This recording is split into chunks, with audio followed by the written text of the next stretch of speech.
Welcome to Indian Film Narrator. Just comment movie name. We explain movies for you. दोस्तों आज हम बात करेंगे साल 2022 में आई एक तेलुगु मूवी ब्लडी मैरी की। कहानी की शुरुआत में हम एक अनाथालय देखते हैं जहां पर एक कपल आता है बच्चों को गोद लेने के लिए और अनाथालय का केयर टेकर उन्हें बच्चे दिखाता है और कहता है कि 3 बच्चों को छोड़कर आप किसी भी बच्चे को गोद ले सकते हैं, ये थोड़े एबनॉर्मल हैं। इसके बाद कपल सोचकर बताएंगे ये कहकर चला जाता है और रात में वापस आते हैं तो तब हमें पता चलता है कि ये गोद लेने वाले नहीं बल्कि बच्चे किडनैप कर उन्हें बेचने वाले लोग हैं। और उसके बाद अनाथालय की लाइट ऑफ हो जाती है, वो केयर टेकर को मार देते हैं।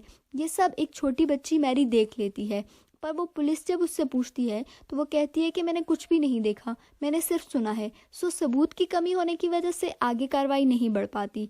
कट टू अब कहानी सालों बाद शिफ्ट होती है जब मैरी बड़ी हो गई है और वो एक हॉस्पिटल में नर्स है जहाँ पर एक डॉक्टर की उस पर गंदी नज़र है। मैरी के साथ 2 और लड़के रहते हैं, राजू और बादशाह। राजू बहरा है और बादशाह गूंगा है। बादशाह एक एक्टर बनना चाहता है जबकि राजू एक कैमरामैन बनना चाहता है।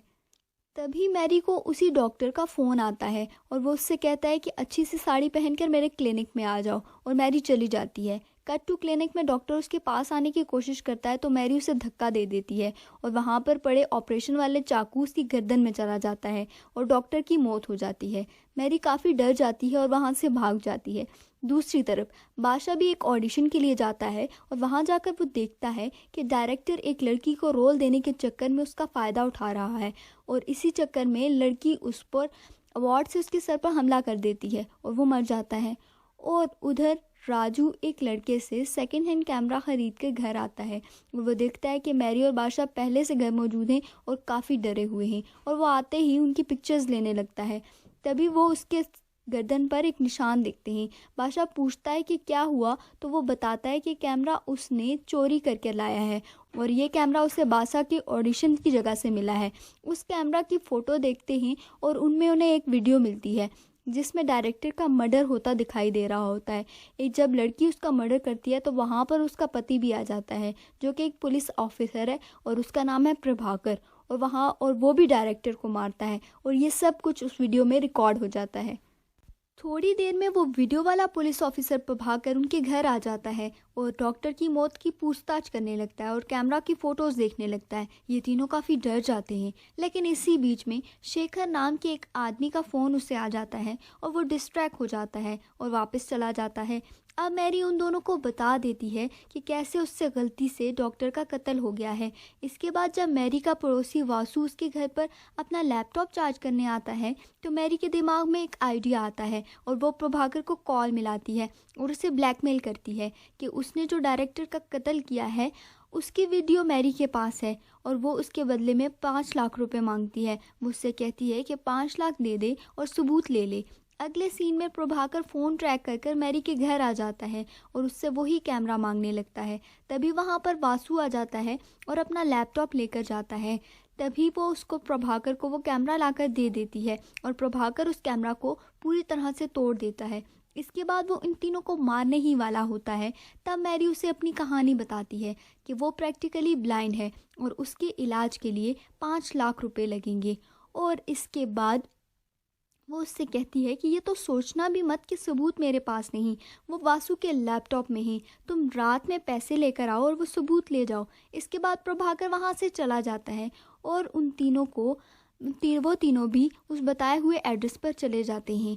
इसके बाद राजू और बादशाह को पता चलता है कि मैरी के पास कोई भी सबूत नहीं। इसके बाद तीनों शेखर नाम के उसी आदमी के पास जाते हैं जिसको उस पुलिस वाले को कॉल आया था। वहाँ जाकर मैरी शेखर से कहती है कि उसके पास एक सबूत है जिसमें उस पुलिस वाले ने एक डायरेक्टर का मर्डर किया है और वो इस सबूत से अपने आदमियों को छुड़वा सकता है। तब शेखर प्रभाकर को फ़ोन करता है और मर्डर के बारे में बात करता है और उसके रिएक्शन से कंफर्म हो जाता है कि मैरी के पास सच में सबूत है, मगर असल में मैरी के पास कोई भी सबूत नहीं था।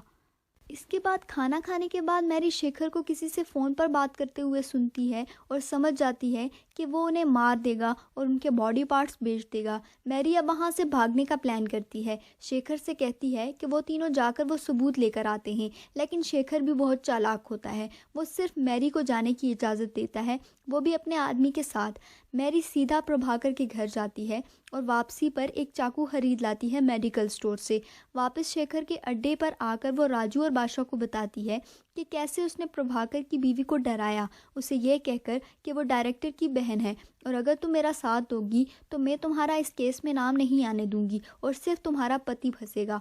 तब पुलिस वाले की बीवी सब कुछ उगल देती है और मैरी वो सब कुछ अपने फ़ोन में रिकॉर्ड कर लेती है। अब उसके पास प्रभाकर के अगेंस्ट असल में सबूत आ जाता है।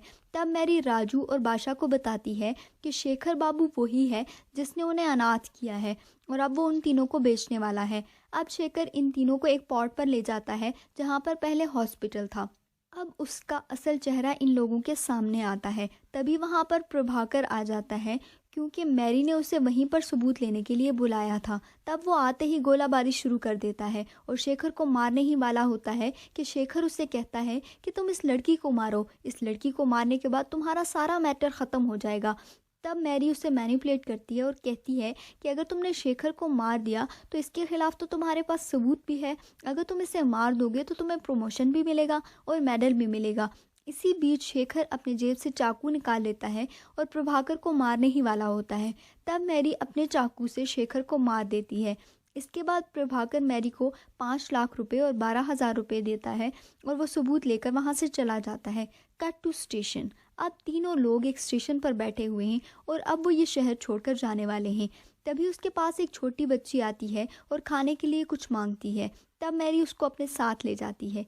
अब कहानी शिफ्ट होती है 8 साल के बाद मुंबई में। मुंबई के कुछ अनाथालय के इंस्पेक्शन के लिए हैदराबाद से प्रभाकर को बुलाया जाता है कि वो अनाथालय की इंस्पेक्शन करे, क्योंकि उनको लगता है कि अनाथालय में बच्चों के नाम पर पीछे कुछ काले धंधे हो रहे हैं।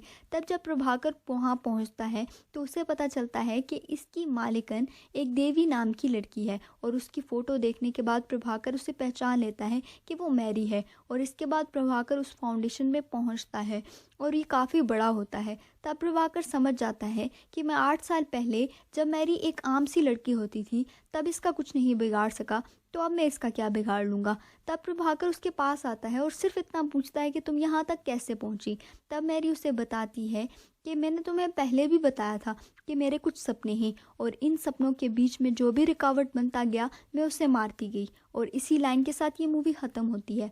उम्मीद है कि आपको ये मूवी पसंद आई होगी। अगर आप इस तरह की और एक्सप्लेनेशंस देखना चाहते हैं तो हमारे चैनल को सब्सक्राइब करें।